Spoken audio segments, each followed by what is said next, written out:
Good morning. My name is Dustin Dupas, Chief Operating Officer at Tabs Group. I'd like to welcome you to another webinar where we share information on issues of interest to the CPG industry. In order to maximize participation, we make our webcasts open to anyone without requiring pre-registration. We will be moving to a bi-monthly schedule for future webcasts, with the next one scheduled for Friday, July 25th at 12 p.m. Eastern Time. The topic of the next webcast is titled, Riskless Profits Through Trade Promotion. It is not too good to be true. Today's webcast will be on the results of the Tabs Group 7th Annual Vitamin Study. Since 2005, Tabs Group has been fielding research among American adults to gauge their usage of vitamins overall, what types they purchased, and where they were purchasing these products. With this information, Tabs Group has identified the industry estimations have been vastly overstated. They have quantified the size and growth of online sales in VMS, and they've been able to track emerging trends within key product types. The 2014 study will build upon those studies to provide further insight into the largest health and beauty care category. Our presenter today is Dr. Kurt Jetta, CEO and founder of Tabs Group. At the end of the presentation, we will open the floor to questions that you can submit via the chat box at the top of your screen. I'd like to thank those of you that join us for these webinars and also for spreading the word to your friends and colleagues. With that, I'll turn it over to Dr. Jetta. Thank you, Dustin, and thank you everyone that has attended today. This will be the second time we've presented our annual vitamin study via webinar, but of course all the past ones are available as well. And we're keeping a consistent process as we go through this study, meaning that we go to 1,000 consumers via the TNS panel, which is a nationally recognized, geographically, demographically dispersed and validated panel of people that will agree to take surveys. We reweight the surveys to the U.S. Census according to age, gender profile, just given there are such significant differences in usage by age and gender. It really is important to get right to the U.S. Census instead of just depending on, generally a valid, representative sample. Since 2005, we've been doing this study, but for the last 5 years, 2010 through 2014, we field in late April, early May, so we have the consistency of the periods so that we can, remove any type of seasonal issues that may present themselves. A couple definitions as we get into the data as we talk about size of market and size of outlets. So FDMCD means food, drug, mass, club, and dollar, and I'll also refer to those as mass market, so those are being used interchangeably.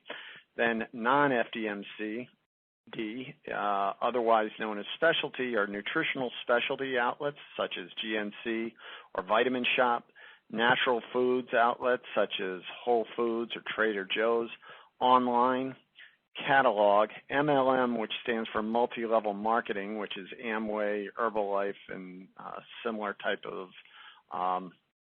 outlets, and then other, which is primarily military, but really includes convenience and any number of other type of small or niche outlets for vitamins. We ask 3 questions, and they are always in the same format, in the same order. How many types of vitamins and nutritional supplements do you purchase? What types and which types regularly? And then what outlets do you purchase these vitamins and where do they purchase regularly? So maintaining that consistency over time enables us to have a nice projectable, statistically valid read of the market. And one of the things we're switching a bit is we're not placing as much reliance on the dollar sales estimates, particularly for outlet share, as we are share of occasions. We've done quite a few studies where we've been able to validate survey respondents saying they purchase at a certain outlet 3 or more times with the actual purchase occasions, and we've done this for categories as well. And there's a very high correlation. We've never gotten, this is the lowest we've gotten. Typically it's in the 80 to 85% correlation range. So we're highly confident in the occasion-based projections that we provide, and then we'll provide a bit of some qualifiers around when we actually quantify the dollar sales, which also I think is fairly directionally valid, but there's an issue with transaction sizes by outlet. So let's get into the first metric we always try and get at is what percent of the population 18 plus purchase vitamins, and then are they heavy or light users? So we can see this is 75% penetration. This is the highest that we've seen since we've been doing this study since 2005. It's a meaningful uptick from 73 to 75, and it corresponds pretty much with how the market had been growing up until very recently, where we're starting to see some weakness in the category. And where's that growth coming from? So we have the occasional, the 1 to 2 types, either occasionally or regularly. These two pretty much offset one another. Where we get the most growth is this kind of mid-tier user that are using 3 to 5 types. So they haven't totally gotten what we would call a very heavy user that, that type of person. Their chest is just filled with all types of vitamins, and they have just a huge pile of vitamins every morning. So these people are not those. They're still fairly selective in what they're buying, but there was a meaningful increase in that group, very slight increase in the heaviest users. So these 6+ type users are roughly 10% of the U.S. households. They're about 15%, or I think 13% of the users, and about 35% of the sales in the category. So very heavy user base there. So we broke it out, and this is the first time we've obviously been asking it, but this is the first time we'll have presented it. They're really the gender differences, because there's some very interesting and meaningful differences. We see too many times our clients in this category, and actually similar categories, really define their user base as females. And males are in this category as well. So you can see that penetration not quite as high, and certainly the percentage of heavy buyers, which we're defining as 3 or more types, not as high. But what we do see about males is they are the ones shaping the overall macro category trends. So kind of as males go recently, so goes the category trends. In fact, actually we see women's slight decline in heavy usage, and we would track that primarily to the lack of calcium and related types of products. But remember, this is multiple types. So it can't just be isolated on one type of product that's causing this decline. What we can say about males is we're seeing that they're coming in fairly heavily on probiotics as one of the types that it really seems to be drawing them, as well as vitamin B. And as we talk about types here, so we're looking at the 5-year trend on penetration. So people that claim they bought the product at least once. And so you can see that adult multis, as I believe everybody that's been involved in the category, the highest. Now, we've only been asking specifically about adult the last 3 years.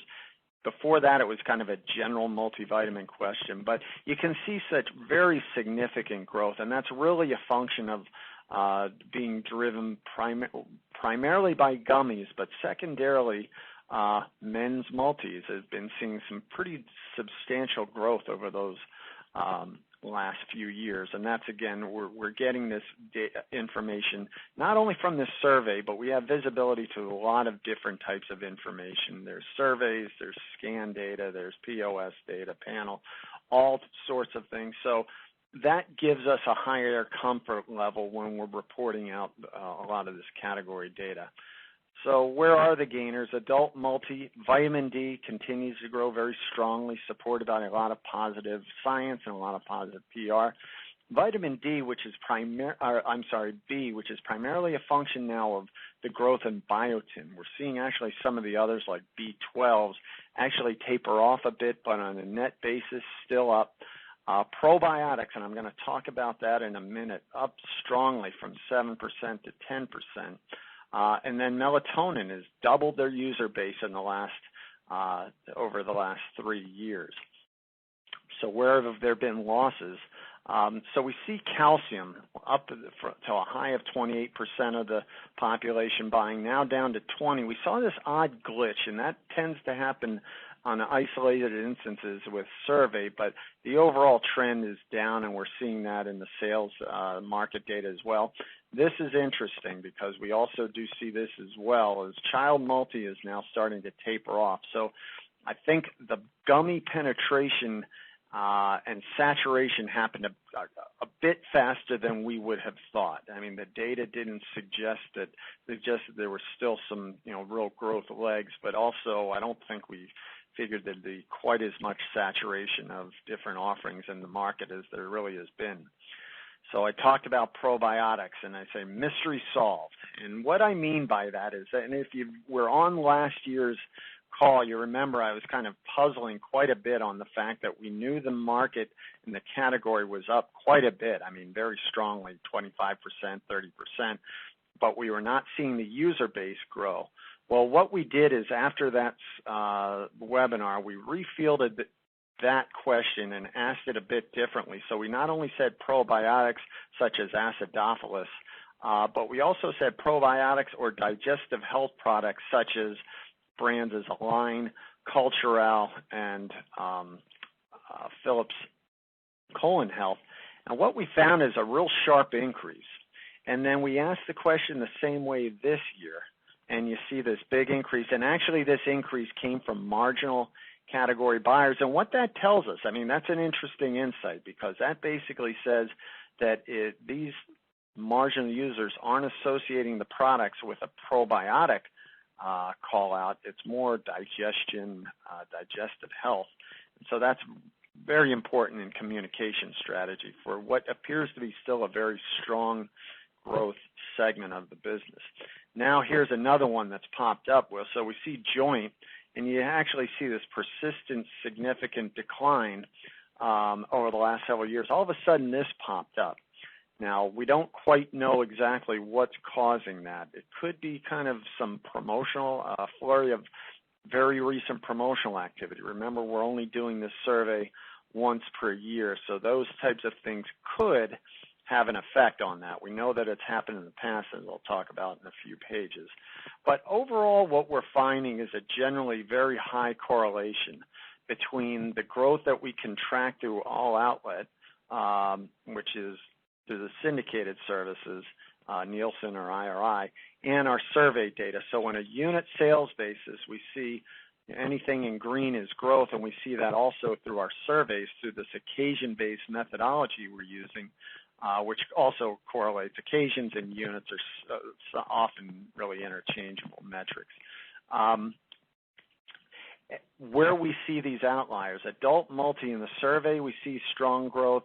We see some slight declines now in the overall market.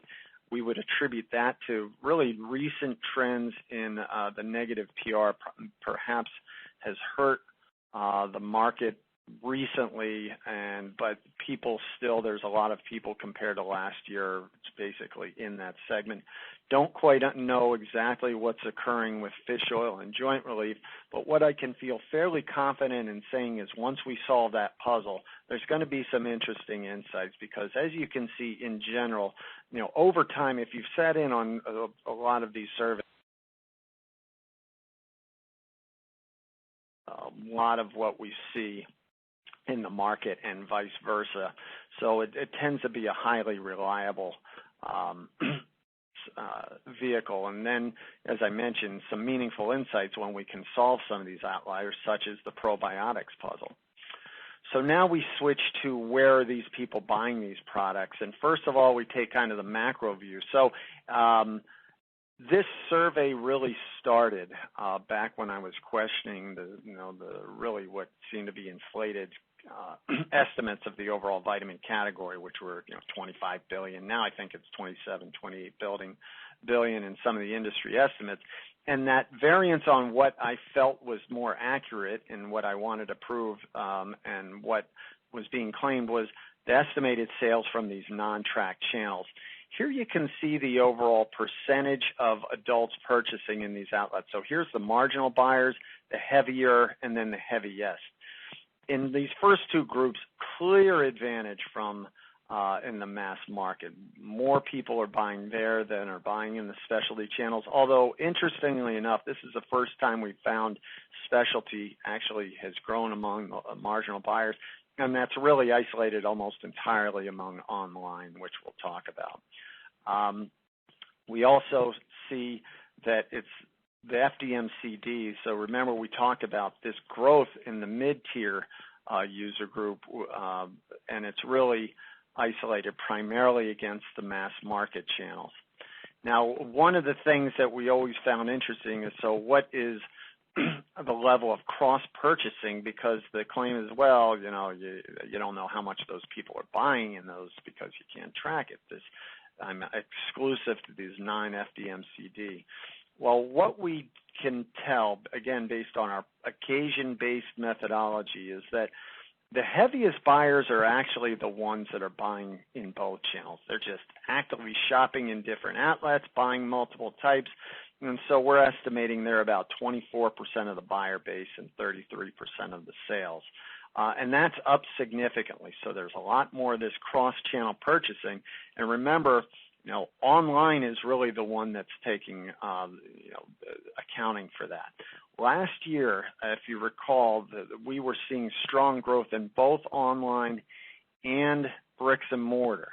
That's not so much the case anymore. So while there is not definitive proof here that online is taking sales from brick and mortar, certainly there's a lot of data to suggest that it's a much more significant competitive issue with the traditional bricks and mortar outlets.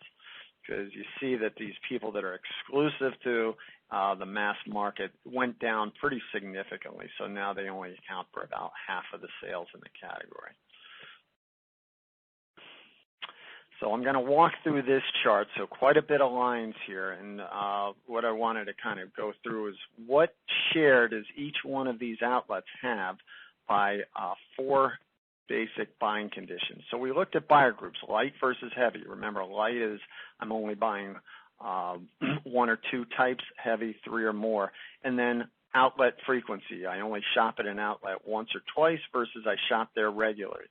The holy grail is to get the people that buy a lot of stuff, and they buy a lot of stuff regularly at a specific outlet. So these are the people that are accounting for the majority or half the purchases in the category. This is the group that you really want to focus on. Conversely, if I'm looking at just a very light buyer, only shopping occasionally, they're not going to be all that important. So a couple things to point out. First of all, Walgreens. Remember last year where we noted they had just this big drop-off in the amount of heavy buyers, and you can see that right here. Well, they have come back quite significantly. And what we found last year, and this is pretty much definitive proof, is when they made their switch to their loyalty card program, it really resulted in kind of a strong, I don't know if it's resistance, but drop-off in their trend. They definitely retooled, and now, as in the words of great sports analyst Marva Albert, they've come back with authority. So you can see now that they're quite solid here. Not back to where they were kind of pre-balanced rewards, but certainly making some good strides there. And they were always, and still really are, kind of a best-in-class retailer for this category. Check out now, and remember this group C is they buy a lot of stuff. They're heavy buyers, but they only shop at a particular outlet occasionally. So nutritional specialty, their highest share is among this group here. They are not getting the heavy buyers buying there regularly. Their share among those buyers is 6%, and it's declined year over year, whereas they got this kind of crossover purchaser. You see the same dynamic for catalog. You see the same dynamic for natural foods. So the best share is among these occasional outlet shoppers. Also, MLM dropped to below 1% share for the first time since we've been tracking. They've always been kind of bopping between 1% and 2%, and now what we're probably most likely due to the negative press that's been about that whole channel has really had an impact on some of the responses. So online is one where you just see this big increase. So again, this heavy buyers buying on an outlet regularly. Online has their best performance. 13% of the occasions are being done at online, whereas all the other conditions, the other groups, are in the 5 to 7% range. So that group D, very important for online. We talked about Walgreens making major gains. The share of occasions is down for every other non-FDMC except for online. So that would really leads us to maybe we want to treat online separate from the other non-FDMCD, and we'd probably really kind of get a different understanding of the channel trends. But really the gainers are, and what's the common denominator here is really value. So Walgreens switched up their promotional strategy. Costco and Sam's gaining occasions because of, the known value of the impact. Online has always been, not only this category, every category, known for heavy promotional activity, and so that's a great way to, if you're a real deal-sensitive shopper, you're going online. And then Walmart, of course, has their strength in EDLP, which in our consumer value study showed that they're just doing an extraordinary job there, and it's really kind of some of the promotionally sensitive buyers where they had some opportunities. So let's now try and quantify all of that data into a share of occasions, and then we'll take a best shot at the total sales. So again, this is share of occasions. We're projecting Walmart actually grew their occasions, and they get about 20% of all the shopping purchases in vitamins. Second is food.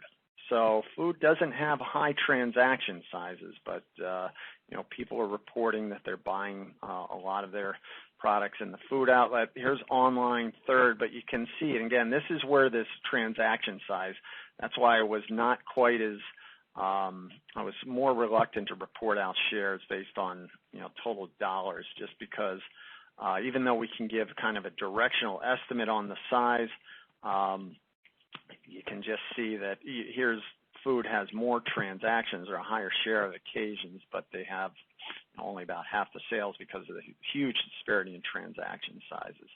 People are going online and buying a lot. Just like nutritional specialty and some of these other, that's where non-FDMCD, they really make it up. But you can see that we're now looking at Walmart and online being neck and neck, but still the mass market still controls about 70% of the retail dollars. They are the majority. They are not the minority, as was projected in some other industry sources. And we're projecting this outlet to be somewhat over $11 billion, plus or minus 10%, which is dramatically below the $27 billion that is kind of thrown out there. One of the things you see is online, again, being neck and neck at about our projection through this methodology is about $1.7 billion. And the share of occasions is down for every other non-FDMCD outlet except for online. So who gained was Walmart, online, and again, that whole value that we talked about. Here's MLM below a half a share point. And that's not just unique to the U.S. We've done work in other countries where, China, for example, I think, there's sources that say half the business is done in MLM, and our research shows substantially less than that. Mexico, the reported out share was in the 20s, I believe, and our research showed it was, less than 5. So I think this is just traditionally an orientation. When people can't track a certain channel, they tend to overestimate it, and that's not just this category. It's really all categories. But with this online methodology now, we can become much smarter and much more precise around where all these sales are going to. Now, one of the things on online is where is that going to? And one of the things we did this year is we added a few more because it's primarily a closed-end survey, so we give the respondent options to choose. Pure play retailers about 2/3 of the sale, and that's right in line with what it was last year. And you can see some of these, I had actually never heard of Swanson. I didn't really realize eBay was a source for people going to buy vitamins, but and Puritan getting a pretty high level of reported claims on online purchasing. So this is 2/3. Amazon share is consistent with last year, and they were in the 19 to 20% range. And you can see all these bricks and mortar, the online aspect of the bricks and mortar banners. All it's kind of a scrum for leadership. I mean, there's not a statistically significant difference between the 4 and the 5%. So it's probably more like a tier 1, tier 2, but still, nobody has really kind of taken a supreme position in this space. Still very fragmented. Even Amazon, which has 20% of the share, I mean, it still seems to be up for grabs for the most case. So in summary, we're talking about $11 to $12 billion category. It's up 3 to 4% versus year-ago levels based on our best estimates. And remember, that is not just all outlet, but that is also online. Walgreens has a significant comeback story. They're not back to where they were through our survey, but clearly their mojo is coming back in this category. Online is continuing to be the growth story. They were, started in 2005. That growth has gone unabated since we've been doing the survey. Only channel that we can make that claim. MLM, conversely, is kind of dropped below, and they're officially now in asterisk status, so they don't even get 1% of the sales. Remember, this is consumer occasions. And then our best estimate on transaction size, would maybe, just maybe, mind you, put them above 1% on dollars. And then that gummy surge, there's evidence in our data as well as some of the market data. We see that is starting to kind of at least reach a saturation point, may even be in a bit of decline as we see through the children's multivite. What this study has done over the years and continues to do is really underscore the importance of this category in the mass market universe. Not so much the drug chains or the mass merchandisers, but really we've seen instances in the food guys almost have written off this category at times, thinking, it's a lost cause. I'm getting such an inconsequential share. I'm going to mark this as kind of a convenience category and not really go after it aggressively. I mean, hopefully this study reinforces really the importance. This is the largest HBC category. Food captures a high share of occasions here, and it's an important category.